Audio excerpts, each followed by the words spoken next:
Markets finished up today across the board as investors digested the latest bank action as well as the ECB move, raising rates 50 basis points. So let's jump in and take a look at what's going on. So the Dow finished up 1.17, S&P up 1.76, NASDAQ led the charge up 2.48 with the big cap, mega cap tech leading the way, Google, Microsoft, Amazon, catching nice little bounces today. But the big news of the day and the main reason for the rebound was First Republic Bank is receiving support from other large banks on Wall Street to inject liquidity to make sure that they have ample liquidity available in case depositors want their money, because this was another one of the banks that was at the forefront of a potential collapse or closure because a significant amount of their deposits were not insured. So other Wall Street banks rallied around them, kind of sending a message that, hey, regional banks are important. The banking system in this country is important, and that depositors can be confident that their money is safe at banks.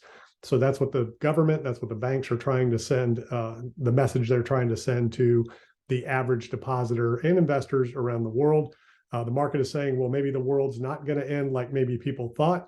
Not long ago, said Bob Dole, Chief Investment Officer at Crossmark Global Investments, it's just a sign of relief that the banks rallied around each other and propped this bank up. So that's kind of what's going on there. And then, of course, the interest rate hike from the ECB, they hiked 50 basis points because of inflation there. And, the report was that they did not want to panic markets by not hiking rates and sending the wrong message. And Powell is up next. The FOMC meeting is next week. And the question is going to be, is it 50 basis points, 25 basis points, or no hike at all? I think the consensus is 25 basis points. The markets would be extremely concerned if he did not hike rates. Markets are probably going to, want to price that 25 basis point rate hike in and aren't going to be real happy with that either. But inflation is still way too high. That's the number one mandate of the Fed. They have got to continue to fight inflation and get that down, because that's going to do more damage than anything else. And they can also tout now that they can risk over tightening because they have tools to deal with and address, collateral damage from rate hikes anywhere else, and other fallout from rate hikes. So it's a dilemma. And, the Fed wants to, just like the ECB, send a strong message that we are serious about inflation. We're not going to back down on that fight, and that we are sophisticated enough to handle issues and fallout in the rest of the economy. So here's the Dow right here, getting a bounce over the last few days, kind of ranging, bouncing around on the news today of the bank. Bank stepping in. NASDAQ right here, getting a nice little pop. S&P. Let's look at this on the moving averages, because that's what's important. So right at S&P, right at the 200-day, NASDAQ is still above the 200-day, caught a bounce right at it. The Dow is still below the 200-day. And then let's take a look at Bitcoin. Bitcoin caught a nice bounce on the 200-day and is putting in what could be a bull flag right in this area here, potentially. But the only thing that's concerning about Bitcoin in this range right here is that the last 3 times it was in this range here, here, and here. And what did it do? It fell off right there, fell off right here. So most likely it's going to fall off right there again, especially with the Fed getting ready to hike. There's still issues out there with banks. We are not in the safe zone by any means. At this point, it's still, there's still a lot of issues out there that are plaguing the banks and the economy with inflation and stuff. But that's that range right there that every time Bitcoin comes up against this level right here, that $25,000 level, it just can't get above it, close above it, and continue. And that's really what you want, to see any sign of a reversal for Bitcoin. You want to see it get above here, close above it, and then continue up from there, something like that. And right now it has not been able to get above and close above that $25,000 level, although it's checked it a couple of times. And basically the same is going to be true for Ethereum. Let's take a look at Ethereum here. Same kind of thing. Ethereum did manage to pop up above that general range in this area here and here, but again, it's been holding around that $1,700 range, which is the important range for Ethereum. And the major trend is still, kind of trending there where it could just kind of work its way along that trend of the longer term line here. If you draw it out from basically the bottom of 2020 and just kind of catch this right along here and connect these dots, you have kind of more of a macro downtrend there, which brings it back down to the lower end of the range at some point. So that's a potential outlook for Ethereum. XRP just kind of hanging out, as are most of the other crypto tokens right now. The altcoins just kind of hanging out after they all had a nice bounce after the first of the year. Obviously, had a couple of the coins had good moves. Solana, I think, probably is one of the ones that led this overall bounce here. Was about 226%, so not bad. Could have doubled your money twice on that play right there.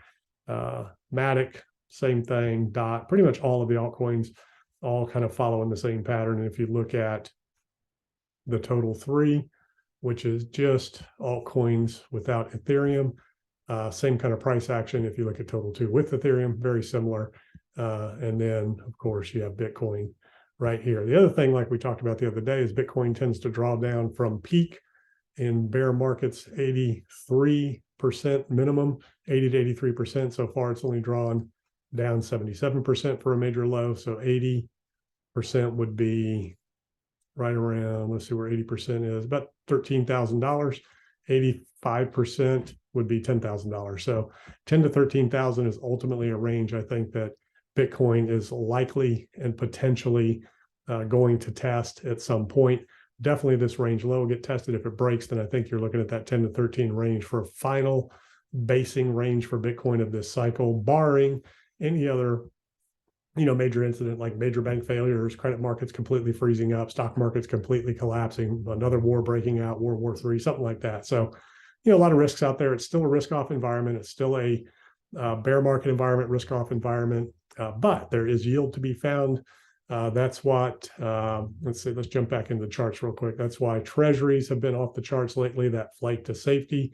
The VIX, we didn't look at that. The VIX had retraced here, kind of ranging in this area. Lots of volatility out there with what's going on with the banks, the dollar kind of hanging out.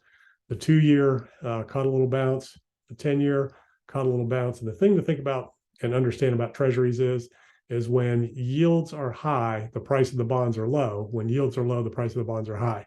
So when yields are low, bonds are high. That's the flight to safety. That's when investors are rotating into treasuries and the dollar to ride out potential downturns. If you look at 2020, at the bottom of 2020 during the pandemic, bonds dropped all the way down to 0.3% because investors just wanted somewhere safe to store their cash, rotating out of stocks. Same thing with the Dixie.